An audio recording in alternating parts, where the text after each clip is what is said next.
Hello everyone. तो आज मैं डिस्कस करने वाली हूँ कि एग्ज़ाम में सिली मिस्टेक से कैसे बचें।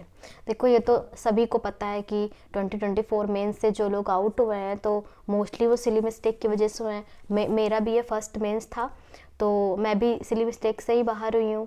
इनफैक्ट मेरा जो इंग्लिश सभी का अच्छा गया वो भी अच्छा हुआ था। जीएस में भी जो तुक्के लगाए जाते हैं वो भी मेरे फेवर में थे।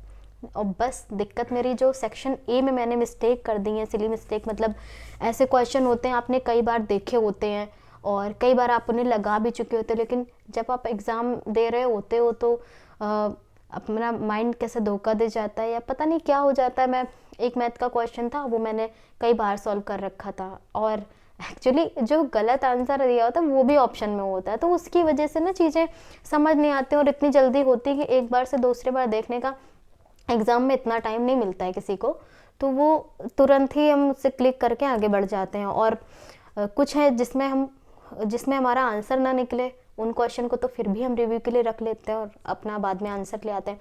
लेकिन कुछ क्वेश्चन होते हैं आते हुए हम सॉल्व किए और उसमें आंसर कंफ्यूज हो गए, कुछ भी हो गया तो हम वो गलत कर देते हैं। तो बस उसी उसी के रिगार्डिंग मैंने जो सोचा 2025 के लिए, क्योंकि बहुत लोगों के लिए लास्ट चांस होगा और 2024 में इतनी अच्छी वैकेंसी के बाद सब यही मतलब होप लगा रखे थे कि मैं इस बार सिलेक्शन ले लूँ। मेरे 295 मार्क्स बन रहे हैं, मेरा कंप्यूटर भी क्लियर है, टाइपिंग वाइपिंग मेरा सब तैयार है। बस दिक्कत यही है कि मार्क्स ही जब अच्छे नहीं है तो कुछ होना नहीं है। तो इसमें अब ये जो 2025 है, पूरे जो 20-25 हज़ार बच्चे हैं जो 300 स्कोर के आसपास हैं, ज़्यादा है कम है या जो रह जाएंगे, तो आप समझ रहे हो कि 2025 में जो कंपटीशन होने वाला है वो किस लेवल का होने वाला है। तो उसी के लिए जो मैंने सॉल्यूशन निकाला है वो यही है कि मैं आप लोग के साथ ही प्रैक्टिस करूं। और ये तो सबको ही पता है, पर वो सिली मिस्टेक कैसे कवर करनी है मैं उसके रिगार्डिंग आप लोगों को कुछ बताने वाली हूँ। सबसे पहली चीज़ तो हम लोग को ये जो 5-6 महीने हैं बहुत ही अच्छा रूटीन फॉलो करना होगा।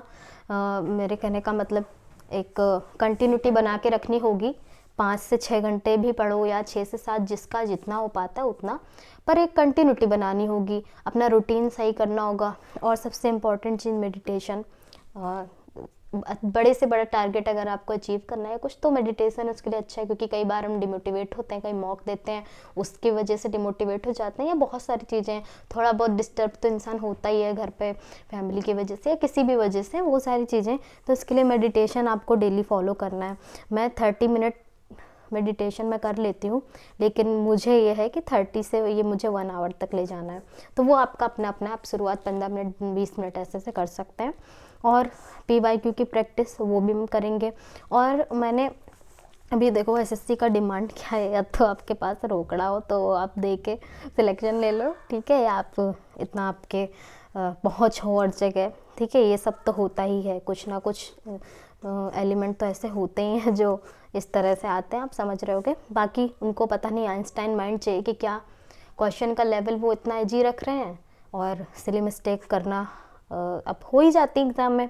मैंने तो सोचा ही नहीं था कि मेरे वो क्वेश्चन भी गलत होंगे, पर वो हो गए और बाहर हो गए आप, ठीक है। 5 से 6 क्वेश्चन गलत और आप बाहर। तो 2 से 3 सिली मिस्टेक हो गई, कुछ आपके अंडरस्टैंडिंग की वजह से गलत हो गए, बस 5-6 क्वेश्चन का मतलब समझ रहे हो, 15 नंबर 20 नंबर हो गए, नेगेटिव मार्किंग अलग से।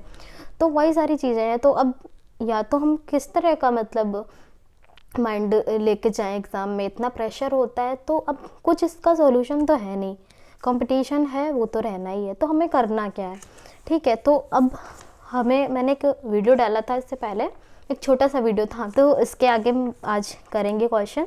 तो मैंने उसमें जैसे ऐसे लिखा हुआ है, हम 1 गो पे 30 क्वेश्चन एक बार में करेंगे, धीरे धीरे करके 50 क्वेश्चन भी करेंगे। और वो ऐसा क्यों है, उसमें से बहुत सारे क्वेश्चनों का आपको लगेगा कि अरे ये तो बहुत ईजी है, इतना ईजी पेपर थोड़ी ना होता है। तो मैं जो देख रही हूँ कि पेपर ईजी ही आ रहा है, ईजी टू मॉडरेट आ रहा है, ठीक है, ईजी टू मॉडरेट पेपर ही आ रहा है, बहुत टफ नहीं आ रहा है। तो हमें क्या करना है, जो ईजी है या जो मॉडरेट क्वेश्चन है उनमें गलतियाँ नहीं करनी है एक भी, क्योंकि इन्हीं गलतियों की वजह से तो हम बाहर हो रहे हैं। जो बहुत टफ है वो तो आप तुक्का लगा लो या छोड़ दो, कोई प्रॉब्लम नहीं है, लेकिन जो ईजी है हम उसी में गलती करने की वजह से पीछे हो रहे हैं। तो जैसे कि मैंने उसमें ईडियम्स बताया हुआ है, ठीक है, वो सारे प्रीवियस ईयर ही हैं और सारे ईडियम जो भी हैं कम से कम 200 से 300 ईडियम्स हैं। उसमें क्या है, देखो अब आप लोगों को आता सब कुछ है, मेंस दे के आए हैं या प्री में कुछ नंबर से रह गए या कुछ भी है, तो आपकी प्रिपरेशन ओवरऑल 90% सिलेबस सबका कंप्लीट होगा। तो हमें अब बार बार हम एक मॉक दे देंगे, ठीक है, मैं टेक्स्ट बुक से ही मॉक देती हूँ हमेशा, तो टेक्स्ट बुक मुझे ही सही लगता है। बाकी में क्या होता है ना, बहुत ज़्यादा टफ अगर पूछ लेते हैं तो थोड़ा कॉन्फिडेंस लो हो जाता है, आप वो भी दे सकते हैं, लेकिन सबसे पहले तो अपना टेक्स्ट बुक पे अच्छी प्रिपरेशन आप कर लें। और इसके बाद क्या करना है कि जो रिवीजन है, एक रिवीजन का मैंने जो ट्रिक देखा है कि रूल से हम जब जाते हैं तो रूल से क्वेश्चन सॉल्व करने की बजाय जो एग्जाम्पल से रूल में जाते हैं वो मुझे ज़्यादा सही लगता है।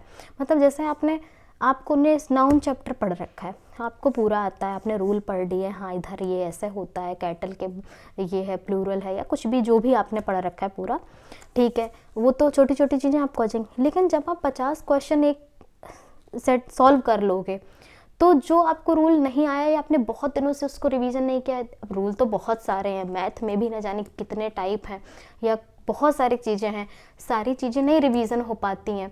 तो अब अभी हम क्या करते हैं, जब रिवीजन भी करते तो हमने कोई वोकैब पढ़ी, हम उसे पढ़ के निकल गए, उसी पेज में 20 वोकैब पढ़ी हमने, वो पढ़ी और हम आगे निकल गए, और उन्हीं में से कोई एक आ गई, हमें वो याद ही नहीं आ पा रही होती। तो मेरे कहने का प्रैक्टिस ज़्यादा करनी है हमें, रूल वूल उसी प्रैक्टिस में ही सब कुछ हो जाएगा।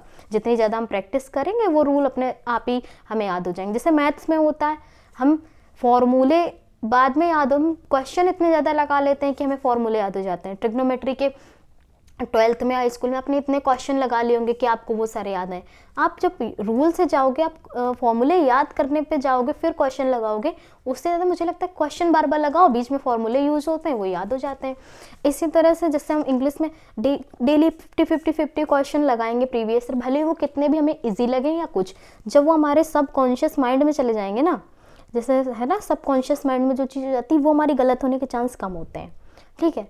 अभी हम बहुत सारी चीज़ें, कई बार होता है हम कोई चैप्टर रिवीजन करना भूल गए या नहीं हो पाया रिवीजन, या कोई रूल है हम टेक्स्ट बुक में दे रहे हैं, टेस्ट दे रहे हैं, कोई रूल है अब उसमें 25 क्वेश्चन है या कुछ भी, तो उतने पूछे उतने उसमें आएंगे ना, और बहुत सारे रूल, बहुत सारे टाइप रह जाते हैं। तो हमें क्या करना है, वो तो अपना अलग है, आपको रिवीजन करना है, अपना मॉक देना है। इसके अलावा मेरी वीडियो जो रहेगी वो बहुत ज़्यादा बड़ी नहीं रहेगी, मैंने एक वीडियो पढ़ी हुई है तो आप उसमें देख सकते हैं। हम 50 क्वेश्चन ऐसे एक पेपर पे आप पूरा ऐसे लिखेंगे 50, और जैसे वीडियो चलेगी आप पूरा स्क्रीन पे क्वेश्चन पढ़ के फटाफट से सॉल्व करेंगे जैसे टेस्ट देते हैं। इसके बाद वो पूरा मैं आंसर उसके बताती जाऊँगी, तो उससे आपका 10 मिनट में ही 50 क्वेश्चन लग जाएंगे। तो वो एक आपका रिवीजन हो जाएगा, आप कहीं पे भी फ्री बैठे हैं या कैसे भी, तो 10 मिनट में आप 50 क्वेश्चन आप रिवीजन कर लेंगे अपने प्रीवियस ईयर। और इसी तरह से हम वोकैब करेंगे पूरी, और इसी तरह से हम इंग्लिश के जो सारे चैप्टर होते हैं, noun, pronoun, adjective, adverb, tense वगैरह, हम ये सारे करेंगे। तो जब आप सोचो 10 मिनट में आपने 50 क्वेश्चन कर लोगे तो आपके 50 रूल, मतलब 50 ना गए तो 20 रूल तो रिवीजन हो ही जाएंगे। कुछ सेम टाइप के होंगे, कुछ रिपीट होंगे, तो बस वही मैं आप लोगों से बताना चाहती हूँ। तो आप मेरे चैनल को सब्सक्राइब कर दीजिए, और अगर आपको वीडियो पसंद आए तो लाइक कर दीजिए।